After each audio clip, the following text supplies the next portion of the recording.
Salut tout le monde, c'est MaxFit, j'espère que vous allez bien et aujourd'hui on se retrouve pour une vidéo qui était pas du tout prévue. J'avais pas du tout prévu de faire cette vidéo, mais en fait, pourquoi je la fais? Parce que sur Insta, j'ai mis, vous savez, le truc posez-moi une question et les gens peuvent vous poser une question et après je réponds. Donc j'étais en train de répondre aux questions et là je vois une question, pour quand la prochaine compète, non, je vois une question, ouais, pour quand la prochaine compète ou bref, un truc dans le genre. Et je réponds comme quoi en gros il n'y aura pas de prochaine compète parce que j'ai décidé d'arrêter la compétition. Et là à partir du moment où j'ai posté cette réponse, j'ai eu... Enfin, il y a eu un tremblement de terre, j'ai eu des... Je sais pas combien de messages, mais énormément de gars qui comprenaient pas pourquoi t'arrêtes, Max, t'avais un gros potentiel, nanani, tu pouvais aller super loin, faut pas, lâche rien, continue, nanani. Et là, en fait, c'est là que je me suis dit, non, mais là, faut que j'explique, faut que je m'explique. Je peux pas laisser les gens comme ça. Et du coup, là, c'est pour ça qu'aujourd'hui, je fais cette vidéo où je vais tout vous expliquer. Pourquoi j'arrête, pourquoi j'ai commencé, qu'est-ce qui m'a saoulé, etc., etc. Donc, on va commencer tout de suite. Donc pour bien faire cette vidéo, j'ai mon ordi avec moi où j'ai noté tous les points importants parce que j'ai vraiment envie de tout dire ce que j'ai envie de dire parce que c'est quand même, je considère ça quand même important parce qu'il y a pas mal de gens qui me suivent justement pour cet aspect compétition, toute cette partie-là. Donc voilà, je me dois de bien expliquer. Donc avant de commencer, enfin pour commencer plutôt, je vais vous expliquer pourquoi j'ai commencé la compétition, qu'est-ce qui m'a donné envie, pourquoi justement j'ai voulu concourir au plus haut niveau, etc. etc. Donc voilà, moi il faut que vous sachiez, si vous ne le savez pas encore, que en gros je suis compétiteur depuis tout petit, depuis vraiment tout petit. J'ai commencé le judo donc à l'âge de 4 ans et dès 5 ans je faisais déjà ma première compétition.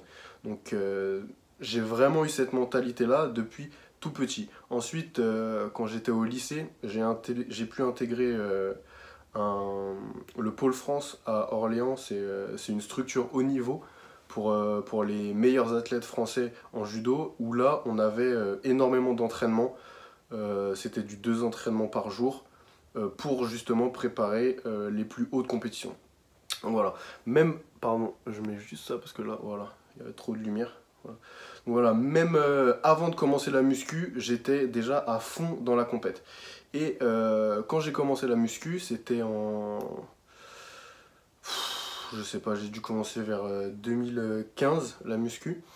Et donc j'ai commencé à m'entraîner, à pousser, parce que justement je m'étais blessé et que je pouvais plus faire de judo.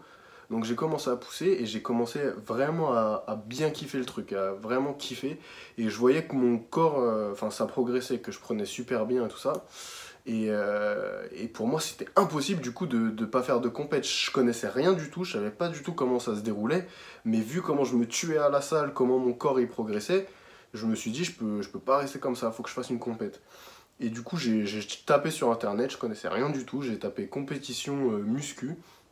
Et je suis tombé justement sur une page du site de l'IFBB où j'ai vu qu'il y avait une sélection pour participer au championnat de France qui s'appelait les demi-finales. Du coup, je me suis dit quoi? Je me suis dit, bah vas-y, c'est parfait, j'ai 6 mois, j'avais 6 mois de muscu, je connaissais rien à la diète, je connaissais rien à rien du tout. Et j'y suis allé. J'y suis allé comme ça, je me suis fait défoncer, mais j'ai été. Et du coup, à partir de ce moment-là, justement, j'avais perdu et je me suis dit, attends, vous allez voir, je vais revenir. Et du coup, je suis revenu l'année d'après, l'année d'après, l'année d'après, etc. Et c'est comme ça que j'ai commencé. Donc maintenant que vous connaissez le parcours, pourquoi j'ai commencé, je vais vous donner maintenant mes motivations. Pourquoi j'avais envie de concourir. Donc en gros, j'allais à la salle et tous les jours, j'avais des gars qui me disaient putain Max, t'es énervé, gros t'as pris. En gros, que des super compliments. Moi, ça me faisait plaisir. Mais je me disais dans ma tête, oui, ok, c'est bien que ces gars-là, ils me trouvent lourd. C'est bien que sur Facebook, à l'époque, j'avais même pas Insta, que sur Facebook, les gars, ils me mettent des commentaires en me disant t'es énervé, gros. Mais moi, il me fallait plus en fait. Je voulais que ça soit des gars qui connaissent, des connaisseurs, qui me disent là, t'as vraiment un physique pas mal, tu vois.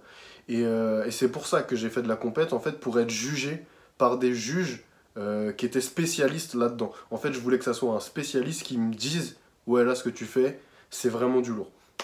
Donc voilà, ça, c'était une de mes motivations. Et je vais regarder l'autre que j'ai noté. Ah ouais. Et aussi, je voulais, encore une fois, pas être en gros le mieux de la salle. Genre j'en avais marre que tout le monde vienne me voir à la salle et me dise ouais t'es lourd et tout, et en gros pas avoir de concurrence. Du coup moi je voulais vraiment me confronter à d'autres athlètes qui eux aussi sont les meilleurs de leur salle. Vous voyez ce que je veux dire? Donc je voulais me comparer à d'autres athlètes et je voulais être jugé par des connaisseurs. Et là, si j'avais la récompense pardon, de battre les autres athlètes, plus la reconnaissance du jury qui me disent bah ouais, c'est vraiment bien ce que tu fais, t'es sur la bonne voie, et bah voilà, c'est ça qu'il me fallait, et c'est pour ça que j'ai commencé la compète. Donc maintenant, on va arriver au sujet principal de la vidéo. Vous devez vous demander, ouais, mais si tu kiffes autant les compètes, si tu kiffes autant te comparer, avoir les retours des pros en gros, pas des pros mais des connaisseurs, pourquoi t'arrêtes? Et là, je vais vous expliquer, et en fait, vous allez voir que c'est tout simple, c'est logique, j'ai envie de dire.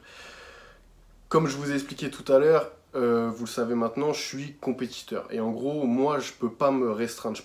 Quand je fais quelque chose, je veux aller à fond. Donc du coup, si je fais de la compète, je veux aller au plus haut niveau possible. Genre, je peux pas, c'est impossible pour moi de me dire toute ma vie, je vais faire les demi-finales des championnats de France et ça me suffit. Non.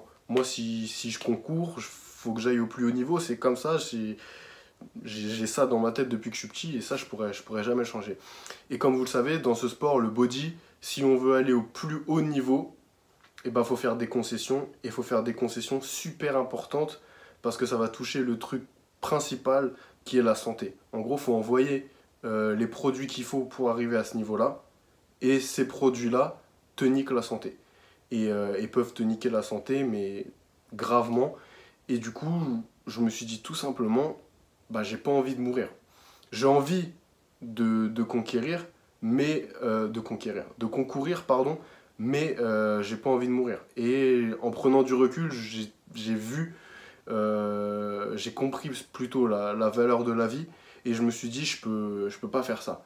En gros, j'ai pas le droit, alors que je suis en bonne santé, de prendre des produits volontairement qui vont me niquer la santé.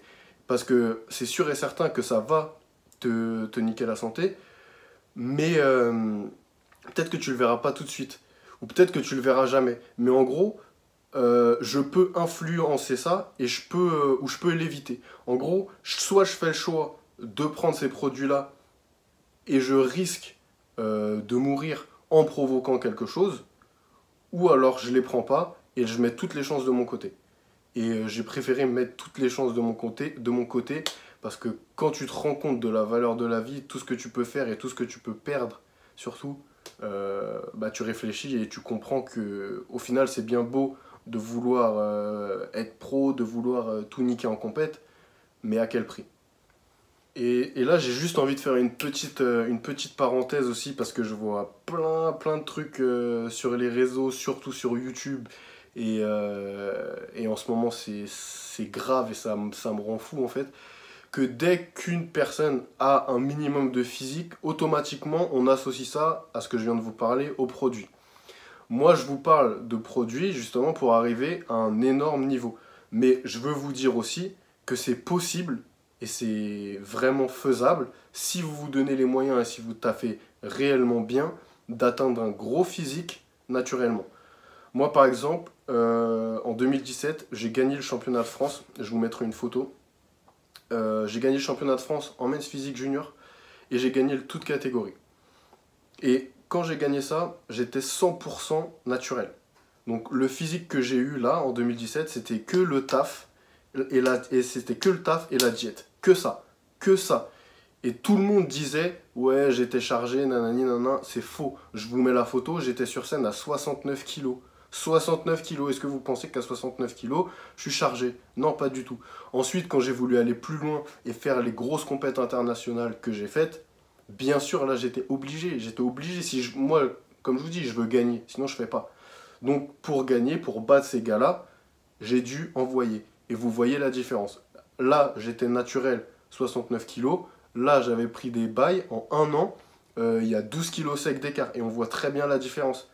Donc voilà, je veux vous dire que c'est possible d'avoir un gros physique naturel, mais d'atteindre le plus haut niveau en compétition, c'est pas possible naturellement. Là, à 69 kilos, j'aurais jamais pu gagner les compétitions internationales que j'ai gagnées.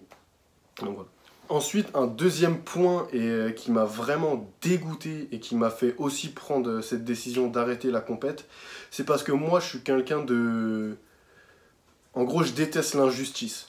Et pour moi, au début, j'arrêtais pas de me dire, ouais, je veux gagner et qu'il n'y ait pas de contestation possible. En gros, je taffais comme un malade à la salle pour que quand je monte sur scène, les juges ils me voient et qu'ils disent directement c'est lui qui a gagné, on classe les autres maintenant. Genre qu'ils me voient et qu'ils sachent directement que c'est moi qui ai gagné et qu'en gros que je sois pas dans le même lot que les autres. Et tout le temps, je taffais à la salle pour ça. Et, et en gros, c'est ce qui m'est un peu arrivé au championnat de France en 2017. Ils m'ont vu, les juges, pareil, j'ai gagné, toute catégorie, pareil, à l'unanimité. C'était très bien, j'étais le meilleur selon tous les juges, et c'est moi qui ai gagné, donc là, j'y croyais encore. Sauf que quand je suis monté plus haut, et toutes les compétitions internationales que j'ai faites, j'ai vu que c'était pas ça, que c'était pas comme ça, et que c'était pas forcément le meilleur qui gagnait. Je m'explique.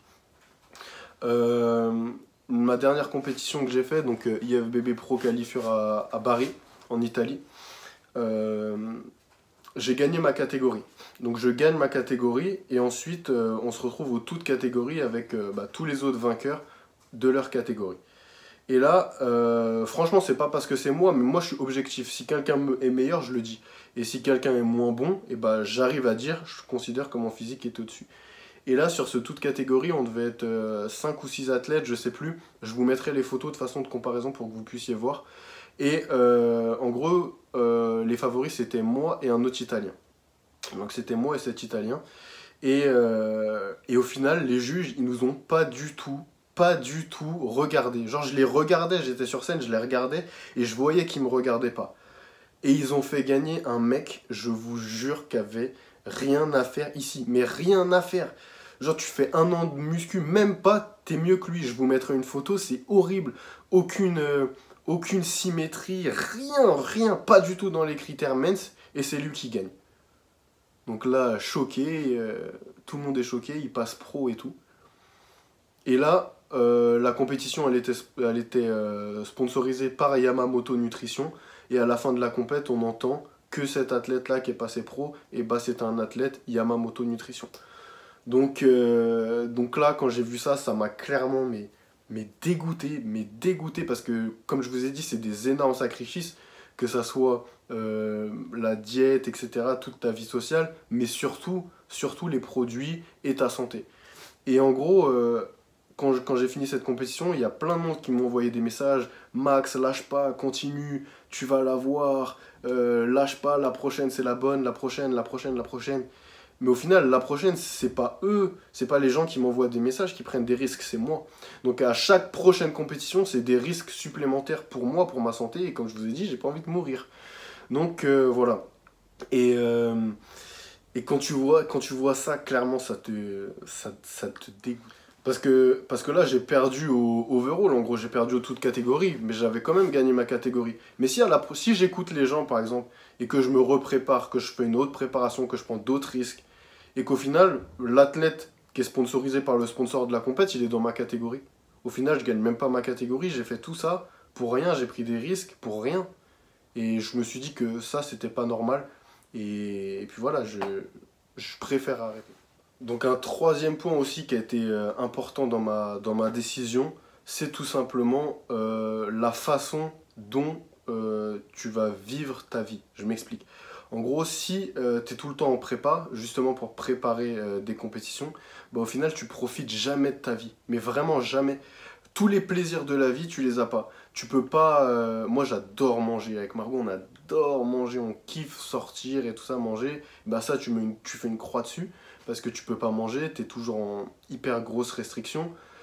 Tu es tout le temps explosé, parce que vu que tu manges pas beaucoup, tu peux pas réfléchir, tu peux rien faire, tu es tout le temps fatigué, enfin, ta vie est vraiment clairement, elle est horrible et elle se résume à rien manger, pousser à la salle, ok, ça va, mais encore, c'est même pas kiffant parce que vu que t'as plus d'énergie, tu sens plus rien, t'y vas pour y aller.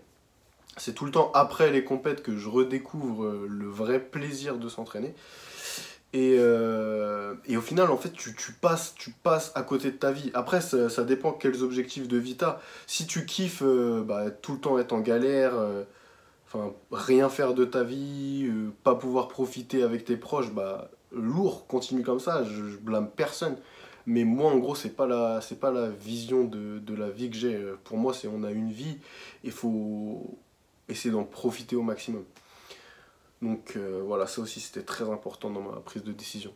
Et le dernier point, en fait, ça rejoint un peu celui-là, parce que, en gros, quand t'es en prépa, moi perso, j'ai ma boîte. J'ai ma boîte, donc je suis mon propre patron.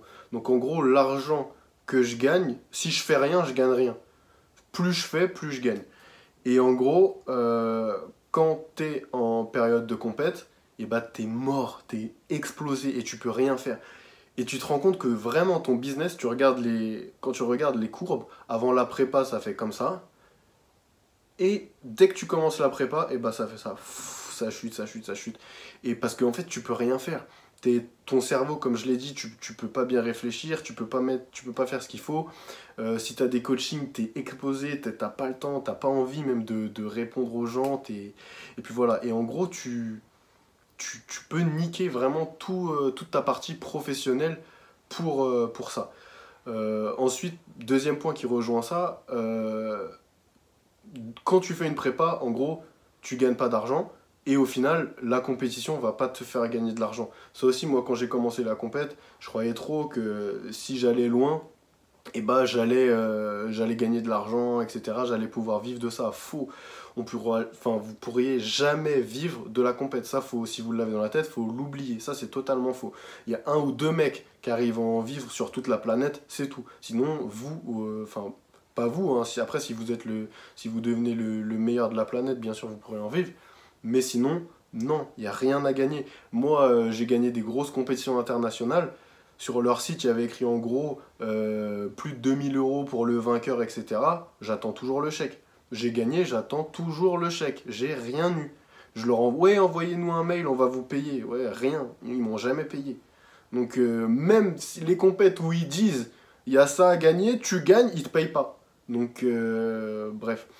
En gros, si tu veux vraiment gagner ta vie et pas être un clochard, parce que oui, tu peux faire des compètes, tu peux te préparer, mais si t'es un clochard, eh ben, ça va rien t'apporter.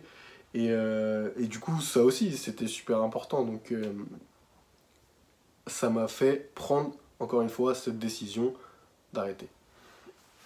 Donc là, je pense que je vous ai dit les points les plus importants. Je voulais aussi vous dire que je regrette rien. Vraiment, je regrette pas du tout ce que j'ai fait. J'ai adoré cette période de concourir, de me préparer et tout. Franchement, c'était un truc à faire et je regrette pas du tout de l'avoir fait. Je regrette rien de ce que j'ai pu faire. Mais aujourd'hui, je préfère me concentrer sur autre chose, clairement. Je prends énormément de plaisir à vous aider, vous, à créer des programmes, à vous voir progresser, à coacher des élèves et les voir progresser physiquement et mentalement. Enfin, c'est vraiment un truc où maintenant je prends vraiment plaisir et que je préfère me concentrer là-dessus. Donc voilà, si t'es tombé sur cette vidéo par hasard et que tu me connais pas du tout, ce que je vais t'inviter à faire, c'est de me suivre sur Instagram. Tu verras que tous les jours, je partage pas mal de choses en story. Mais ce que je vais t'inviter le plus à faire, et ça, c'est pas seulement si tu me découvres aujourd'hui, c'est de t'abonner à ma newsletter. Pourquoi? Parce que tous les jours, je t'envoie un conseil, une astuce, des faits, des astuces de body, des secrets dont les gens ne parlent pas, des trucs qui marchent ou des trucs qui marchent pas, totalement gratuitement. En gros, tous les jours, tu as un truc qui va t'aider à t'améliorer dans ta pratique. Donc voilà, si tu es intéressé pour ça, il y aura le lien dans la description. Tu cliques dessus, tu as juste à t'inscrire à la newsletter et tous les jours, tu vas recevoir ton conseil, tes astuces, etc. Encore une fois, je le répète, 100% gratuitement. Pour ceux justement qui sont plus avancés et qui veulent directement un programme adapté, pareil, dans la description, je vous mets tous mes programmes qui sont déjà existants. S'il y en a un qui vous plaît, n'hésitez pas, ça va vraiment vous aider. Donc sur ce, moi je vais vous laisser là. On va se retrouver très vite pour une prochaine vidéo. La prochaine vidéo, normalement, ça va être sur le Mind Muscle Connection. Comment vraiment apprendre à contrôler ses muscles, pourquoi, etc. Bref, j'ai pas envie d'en dire plus. Tout sera dans la prochaine vidéo. Donc on se revoit très très vite. Soyez forts.